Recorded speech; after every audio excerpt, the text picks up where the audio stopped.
Hello guys, Namaskar. Today is World Mental Health Day, and I would like to take this opportunity to share with you my feelings regarding how I feel on this Mental Health Day. In this COVID-19 pandemic, mental health has become a really big issue. A lot of people are facing a lot of mental health issues. Even the normal people without any psychiatric disorders are facing a lot of issues regarding their mental health. That is, they are feeling low, and they are not being able to do their work properly. They are being disturbed by what is going on in the world, by hearing the news on a daily basis that there are so many deaths in COVID-19, or COVID-19 is spreading so fast. By in this kind of environment, feeling low and sad, and not feeling like doing any work, not feeling happy, not feeling the joy and energy of life is very normal. And on this mental health day, I would like to give some tips, some simple tips. I don't want to give a lecture today, because this is a day to cherish all our efforts towards building up the mental health. So today I would just like to give you one or two tips on how to keep a balance on in this scenario. In my previous video, I had already talked about the right understanding, and today is I'll tell you about the right thought. How having the right thought can protect you from lot of mental health issues. We're not talking of those core patients, those are having a genetic component and are already predisposed to illness. But yes, there is a biopsychosocial model to every illness, and the environment does determine a factor. But always we cannot, in case of neurotic disorders, we always cannot change the environment. I mean, we cannot modify the environment 100%. So we need to change our perception of the environment. Basically, how we feel, whether we feel sad or happy, or very bad about a situation, depends on two things. It depends on our perception of the situation. And how does our perception build up? By two things: by what pictures we are showing to ourselves, like what kind of imagination we are having regarding that situation, what kind of pictures you are showing, and what kind of words you are telling to yourself regarding that situation. Suppose in the middle of the road my car stops, petrol finishes. I have two options. One option is to panic and say myself bad words. Oh, what will I do? Today is a bad day. What happened? How will I manage this? This kind of bad wordings, along with picturization, imagination of what I mean. If I start imagining that I'll not get any petrol pump nearby, nobody will be there to help. This kind of imagination, along with this kind of wordings, will not solve my problem. It will put me into a very bad state.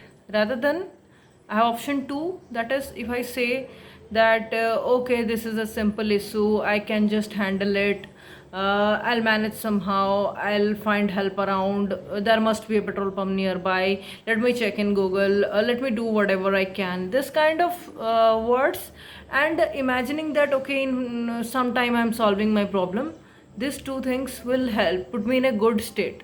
So in every scenario, you have the control with yourself, that how you can present that situation to your mind, to yourself, how you present the situation by appropriate imagination and by appropriate words. And these two things build your perception regarding a situation. Similarly, in this was a small event, like in long run event, if some problem is going on in your workplace or at your home, some interpersonal issues are going on, so it is very necessary for you to present that scenario to your mind properly. Suppose there are constant quarrels with a person. If I start saying to myself that okay, that person is very bad, maybe in interpersonal, that person is very bad, he doesn't understand me, he doesn't try to solve the problems, he wants to quarrel, he wants to put me in a bad state. If I keep thinking like this, then over the days I'll start feeling sad.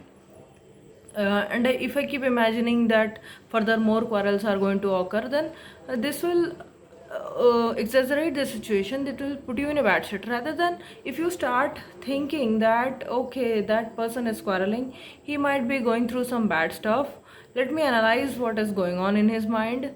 Let me sit and talk to him when he's in a good mood, that what are the issues he's facing, why the quarrels are, why he's being quarreling again and again, what is his mind state, and imagining that the quarrels will soon be over, imagining a positive outcome.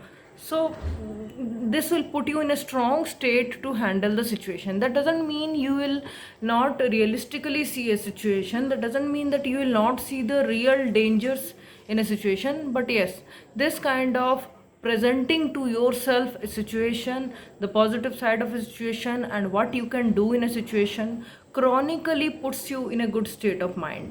The other way around, presenting every situation to yourself badly will chronically put you in a sad state of mind. So remember, next time you face any situation in a short term basis or in a chronic basis, just remember two things that can modify how you feel about it are the kind of imagination you are running in your mind regarding that situation, and the kind of words you are saying to yourself. So this was my today mental health tip. This year's this is the second limb of emotional balance during a pandemic, that is right thought. Like this we can create the right thought, it is in our hands. Slowly we can have mastery over it by practicing it.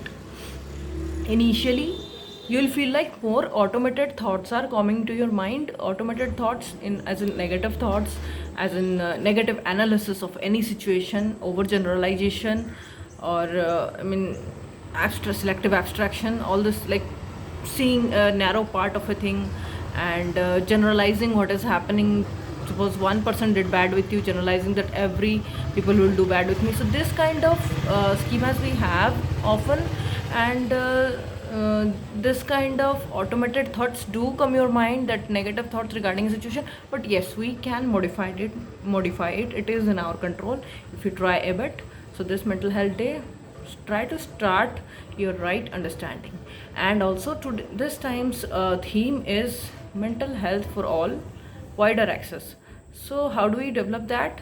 We can help each other in that. Only by helping each other we can develop wider access. Let's try to be united among each other. And if you are seeing any person surrounding you facing any kind of mental health difficulties, kindly do help him by listening to him, by taking him or her to the right the experts, the physicians, the psychiatrists. Try to help all the persons in whatever way you can. Only by that way we can build wider access and mental health for all. Thank you.